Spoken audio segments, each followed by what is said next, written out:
que es, claro, la editorial que lo había publicado, la editorial que le había hecho caso y la editorial que lo había tomado en serio. Bueno, pues decía que aquí lo que tenemos son escritores, pero ahí está la trampa de que, claro, está el escritor Rafael Azcona, está el escritor José Luis Borau, y bueno, ya puestos, voy a primero a señalar a las personas del cine.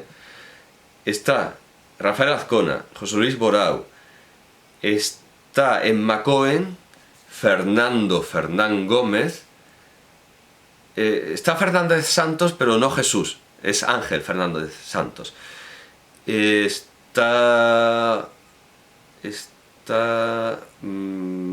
Vaya, sí, hay gente del cine, pero Gonzalo Suárez, eso es, Gonzalo Suárez, otro gran escritor de cine, Gonzalo Suárez. Y bueno, voy a ver qué autores que no sean qué autores merecen la pena en general.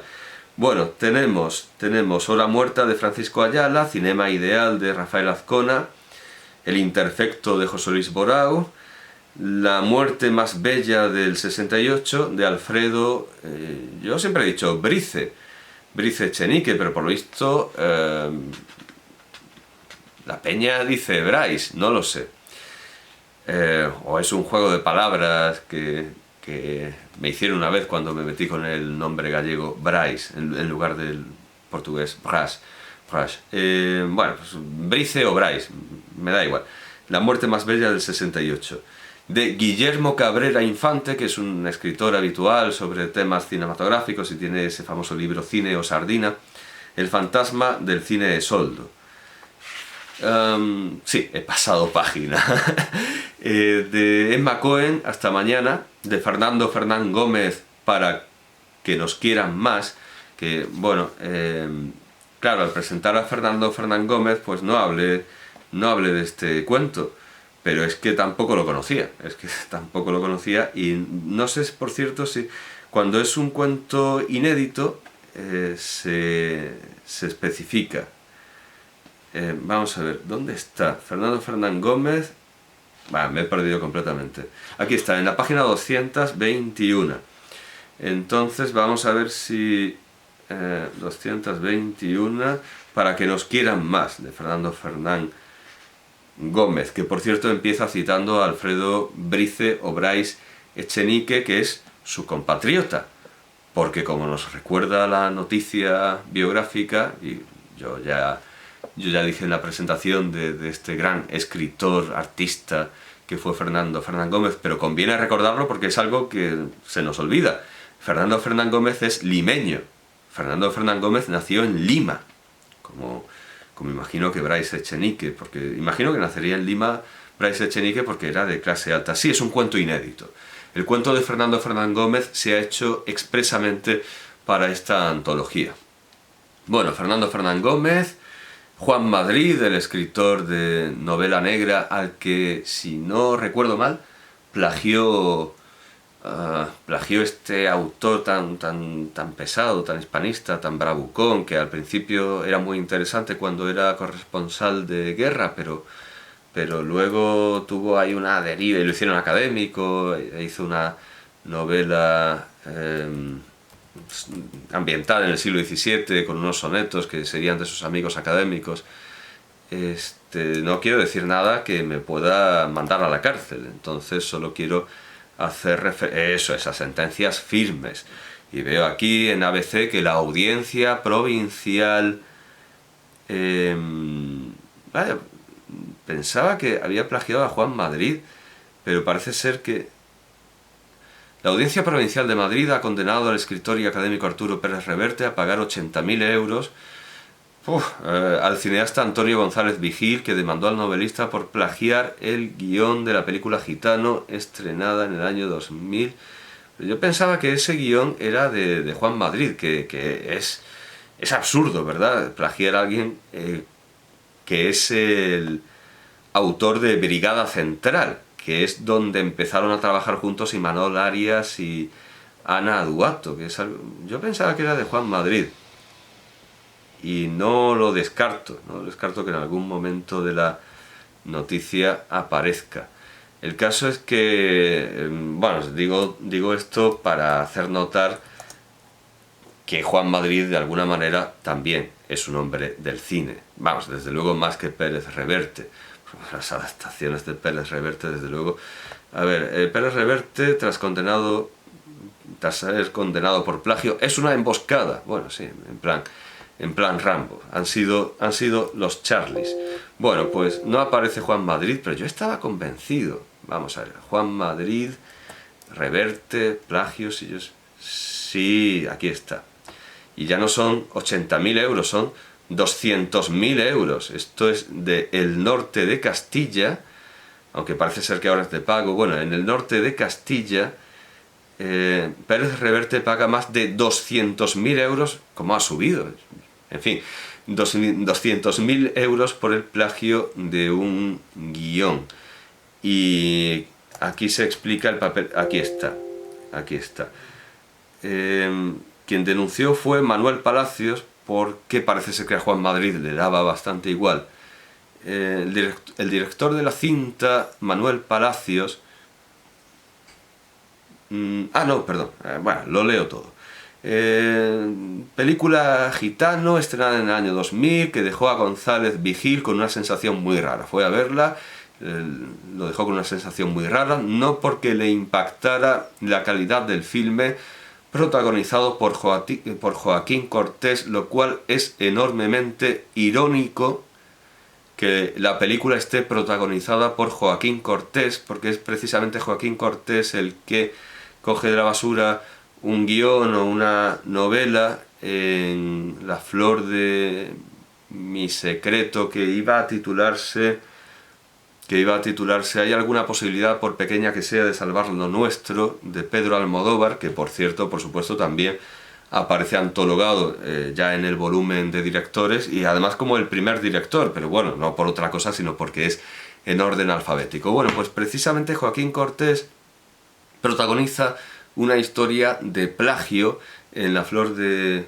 mi secreto, de tu secreto, no lo recuerdo. La flor de mi secreto es un título mucho más complicado, que hay alguna posibilidad, por pequeña que sea, de salvar lo nuestro, que tendría que haber sido. Es un título mucho más fácil de recordar. Bueno, pues Joaquín Cortés, el personaje que es el hijo de la asistenta, recoge un guión y se lucra con ese guión y se lleva al cine.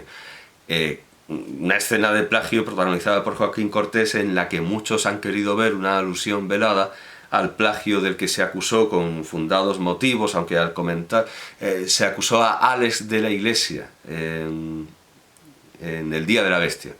El Día de la Bestia tiene unos parecidos enormes con un guión que había llegado a la productora de los Almodóvar, y parece ser que Almodóvar podría estar refiriéndose a este plagio del Día de la Bestia, o podría ser un eco casi autobiográfico de esta historia, aunque en defensa de Álex de la Iglesia, cuando lo presenté, dije que en realidad la historia ya estaba en un cómic, que además podía haber visto tanto el autor del guión como Álex de la Iglesia, porque estaba en la enciclopedia del cómic de Tután. O sea, era una cosa muy mainstream, como se dice ahora, muy común, muy casi cultura popular. Vamos, cultura popular entre los aficionados al cómic, etc.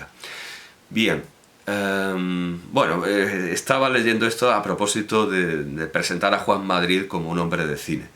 No porque le impactara la calidad del filme, protagonizado por Joaquín Cortés, aquí en el norte de Castilla, está siendo decididamente malicioso, porque seguramente por eso no acabo impresionado, protagonizado por Joaquín Cortés y Leticia Casta, sino porque el argumento le resultaba demasiado familiar, hasta el punto de que acusó de plagio a los guionistas, lo mismo a Pérez Reverte que al director de la cinta, Manuel Palacios.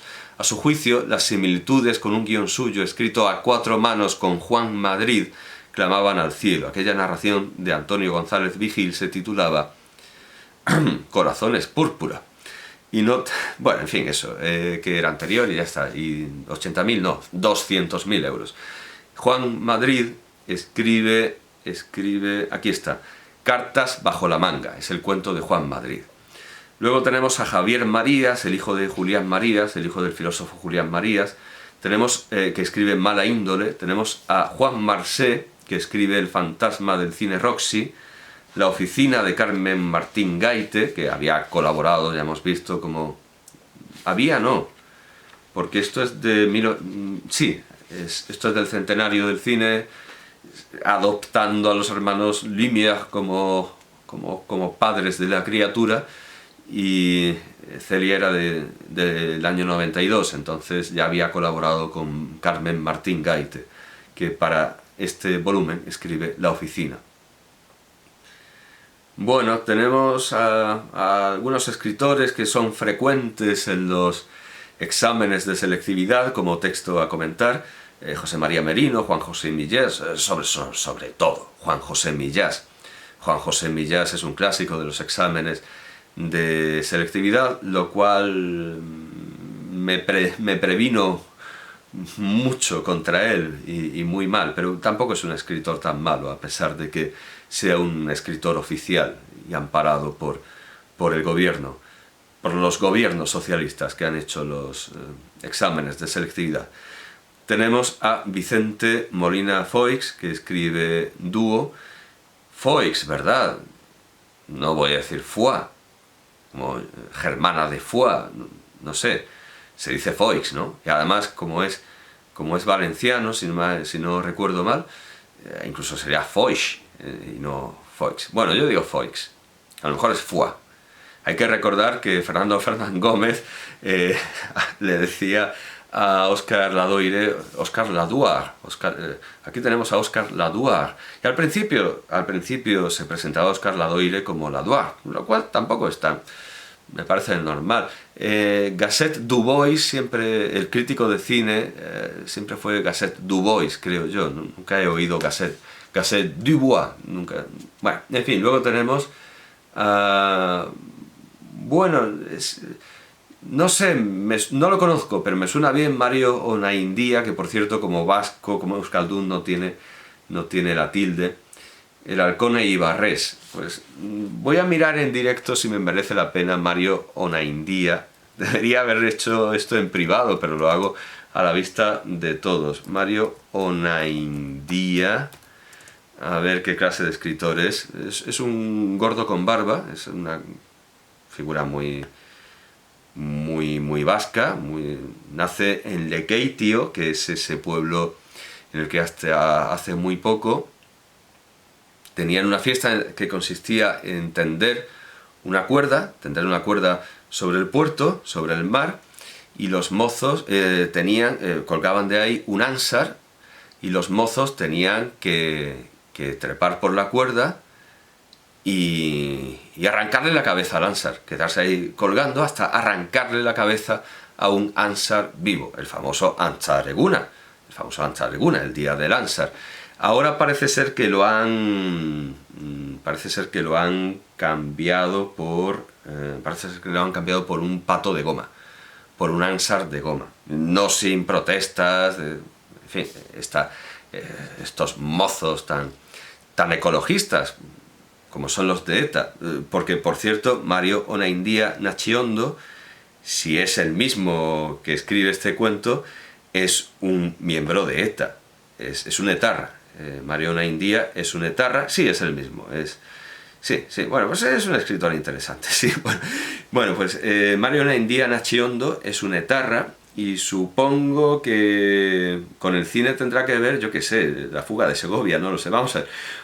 Bueno, ya está, que en los 60 fue etarra, y luego fue de ETA político-militar, ETA PM, que no tiene que ver con... Bueno, ETA político-militar. Y luego fue de Euskadiko Ezkerra, fue parlamentario de Euskadiko Ezkerra, y luego acabó en el Partido Socialista de Euskadi, Euskadiko Ezkerra, que es una marca blanca, es la marca con la que se presenta el PSOE, con la que se presentaba el PSOE en el País Vasco. O sea, empezó en ETA y acabó en el PSOE. Bueno, eso no sentó bien a alguna gente, a los etarras, el PSOE encantado, no sé.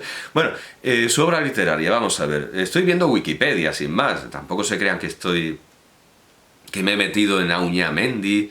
Me puedo meter en Auñamendi. ¿Quieren que me meta en Auñamendi? Pues yo me meto en en la enciclopedia Auñamendi, aunque yo creo que aquí, en fin, para lo que lo quiero va a ser mucho más sintético. Seguramente habrá algún autor que no conozca y que merezca la pena, pero que no haya citado, que no haya antologado de esta antología. Vamos a ver, Mario Onaindia Nachiondo Conche, en tanto que en la Wikipedia aparece con TX. Pues en Auñamendi Enciclopedia aparece con Che. Bueno, es un artículo que por fin aparece firmado. Lo firma John Laris, o Laris, porque no tiene tilde. Y... ah, no es que venga firmado. Voy a leerlo desde luego voy a leerlo por Auñamendi, que es mucho más completo y más correcto que en Wikipedia. John Laris, John existía, creo que por alguna extraña razón la I es como iota, la J es como iota, es como semiconsonante, pero en fin, en la ortografía euskera habitual la J es J, como en Jainco. Bueno, da igual. John o John Laris John Laris es su seudónimo. Bueno, personalidad política y literaria vasca, nacido en Lekeitio, que me dirán, ¿hacemos más cosas aparte de arrancarle la cabeza a un pollo? Bueno, sí, seguramente. El 13 de enero de 1948, siendo empleado de banca y militante del PNV, que eso se lo calla claro, PNV, ETA, PSOE.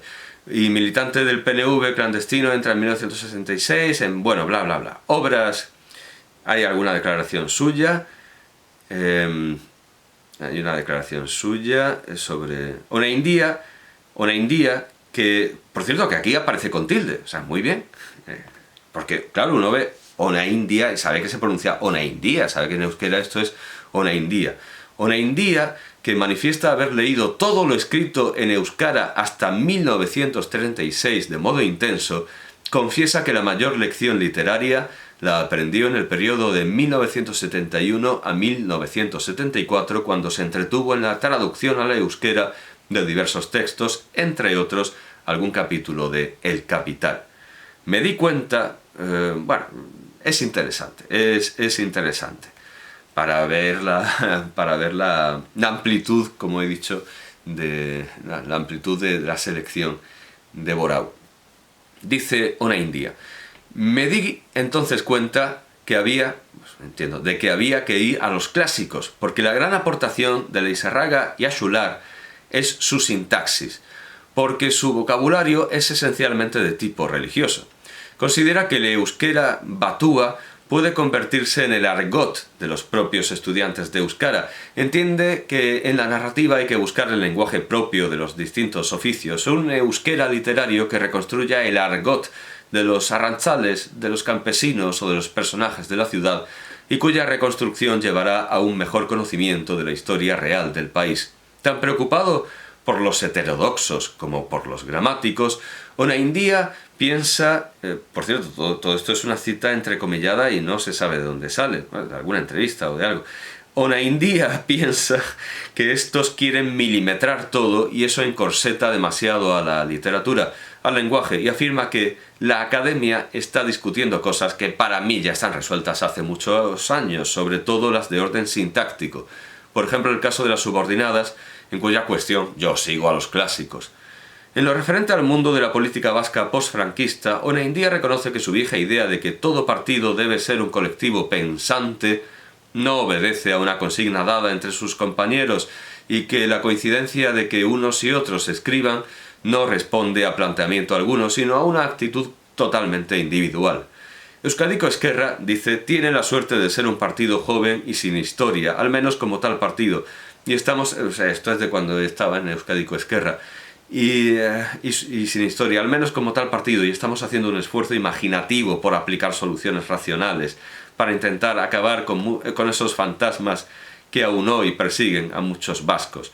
Llevamos encima tópicos inventados hace 50 años y ese tipo de mentalidad es lo que realmente nos impide ser libres. Bueno, murió en 2003 y escribió obras muy muy de ámbito muy restringido, como las luchas y las defensas de los renteros y los medieros a Breita en 1978, Autonomía y socialismo, la lucha de clases en Euskadi, esas obras en español. En euskera escribió bastantes más, Grand Platzen aurkituko gara, Gilen Garateako Bachillera, Grande Place, La Tau y el Caldero, bueno, es en español, De Rincón en Motora, Olegarroa. Bueno, lo que debería haber hecho era buscarlo en IMDb, a ver cuál es su relación con el cine, que era lo que yo quería ver. Vamos a ver, pues con Nachiondo con TX nada, pero bueno, vamos a ver. Mario Onaindia escribió algo muy vasco, escribió algo desde luego muy vasco, si es él, porque la portada me parece muy moderna. Es una película de Anton, no estoy seguro de que sea suya. Vamos a ver el año, voy a disminuir. La película se llama Cómo levantar 1000 kilos, entonces si es por ponernos a ser vascos es una idea muy vasca. Pero es de 1991 y puede ser. Por cierto que la novela es de Martínez Reverte, pero Jorge Martínez Reverte, no Pérez Reverte, sino Martínez Reverte, la novela Gálvez en Euskadi, supongo que tiene que ver con... No, sería Galíndez, el detective de este otro escritor socialista, buen comensal. Bueno, da igual, que parece ser que Onaindia no tiene relación con el cine. Ya había pensado en La fuga de Segovia, no tiene relación con el cine. Bueno, ¿qué más tenemos? Soledad Puertolas, no es recomendable. Rosa Regás, es una mujer simpática, es una escritora simpática. Bueno, vamos a dejarnos de tonterías. Gonzalo Suárez, Charlotte en los cielos, y Manuel Vicent, La muerte de Julio Alejandro. Y ya está, esa es mi selección. Aquí ya digo que hay muchos escritores que tienen contrato y tampoco nos vamos a... Bueno, mucho más selecto, aunque no necesariamente menos autores seleccionados, pero eso no quiere decir que sean selectos. Los hay en Cuentos sin cámara, donde lo que tenemos ya son cuentos escritos por cineastas, por hombres del cine. Y el prólogo es muy parecido también, el prólogo es muy parecido, narrativamente. También hay un cronotopo, como dirían los admiradores de Bakhtin, muy parecido. En una tarde de provincias, hace 40 y tantos años, cierta chica se apoyó en la barra del Nevada, viejo bar rebautizado como cafetería, y exclamó con entonación de suspiro: «¡Ay, es que el extranjero debe ser precioso!». Se trataba a todas luces de una putilla de medio pelo, acompañada del consiguiente soldado de la base americana, recién abierta por entonces más allá del río y del raquítico polígono industrial surgido en la posguerra. A la chica le cantaban las uñas y los morritos demasiado rojos, y a él, que no iba de uniforme, un pelo de panocha rapado a la espartana. Ambos venían seguro de revolcarse en la cama de cualquier pensión sita en los callejones húmedos que desembocaban a un costado del local, y Bill, Pat o Morgan debía de llevar un buen rato, desahogo carnal incluido, ponderando las proporciones y bellezas del Big Apple, del Golden Gate, o más modestamente del Horseshoe Curve, en el mismo corazón de su natal Pensilvania. Todo malamente explicado, claro está, a trompicones y con el conocido acento de pato. Así es que a Encarnita, Maruja o Paqui, bien comida de entrada y bien pagada después, o viceversa, le dio por soñar un segundo, acordándose en la barra de latón como seguramente había visto hacer a más de una luminaria de Hollywood en la cubierta de aquellos transatlánticos de película, aun cuando aquí, en lugar de la bahía de Río o de Hong Kong, solo se alcanzara a distinguir un horizonte de botellas pringosas tapas mustias y bollos alineados para la merienda. No contenta con tamaña simpleza y tras morderse el morrito inferior en prueba de éxtasis, la chica añadió a manera de guinda: no sé, yo lo veo todo como en tecnicolor, ¿no? Se refería a todo el extranjero, claro. Al cabo de los años, y quizá con frecuencia creciente, a uno le vuelve semejante recuerdo a la memoria, quizá porque cada día uno se inclina más a pensar, y estoy seguro de no ser el único, a quien ocurre otro tanto, que los cineastas tenemos bastante que ver con la putilla en cuestión, o con cualquier otra, si bien se mira.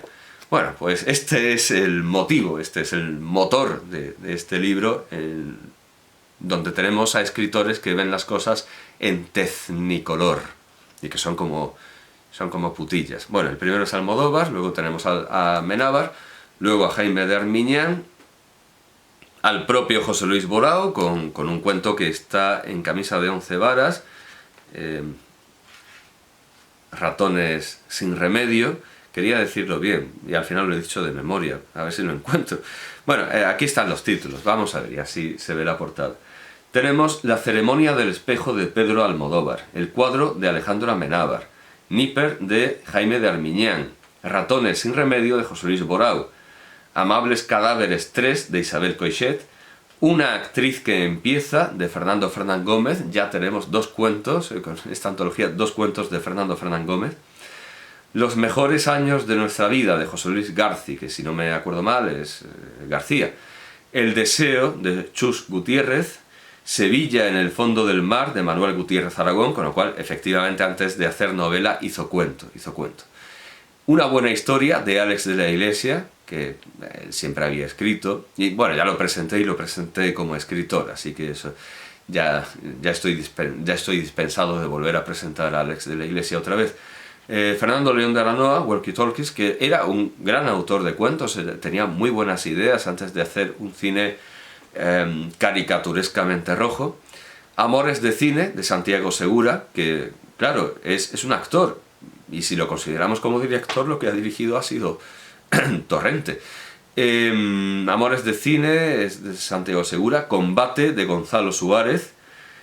También hay una intervención de David Trueba, que no es un autor que me interese en absoluto, nada, pero era muy amigo, era enormemente amigo, pero vamos, de comida semanal, era muy amigo de Rafael Azcona, y quizá por eso merecería atención, pero no. O sea, David Trueba no sé si ganó un Oscar o algo así, me da igual, no me...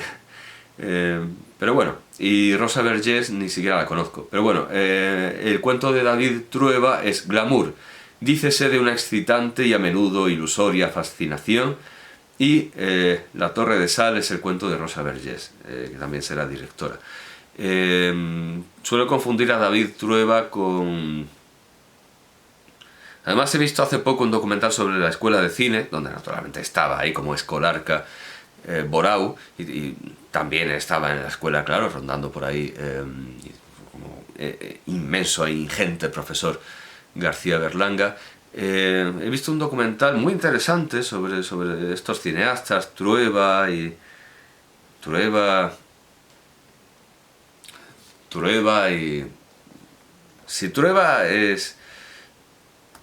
Si Trueba es el bizco, no tengo por qué hablar del otro. Sí, Trueba es el bizco, vale. Precisamente, Fernando Trueba, entonces lo confundo con David Trueba. Entonces, ¿quién es David Trueba? ¿Es su hijo? Pero si ya hay un... Entonces ya tiene que haber un nieto. Y entonces, ¿David Trueba es hijo de Fernando Trueba? ¿Cómo pasa el tiempo? David Trueba, vamos a ver. Es hermano... Es el hermano de Fernando... Sí, el hermano menor de Fernando Trueba. David Trueba es el hermano menor de Fernando Trueba. Madre mía, para que luego hablen de castas, de la casta. Yo creo que tiene un hijo que también hace cine. Premios Goya, a ver si... Cónyuge, hijos 2. Y está casado con Ariadna Gil. O Gil, pues vaya, todo queda en casa. Bueno, en fin, Fernando Trueba es el bizco, que decía que le sentó delante en una clase, en una proyección, cuando estaba en la escuela de cine, Carlos Bollero,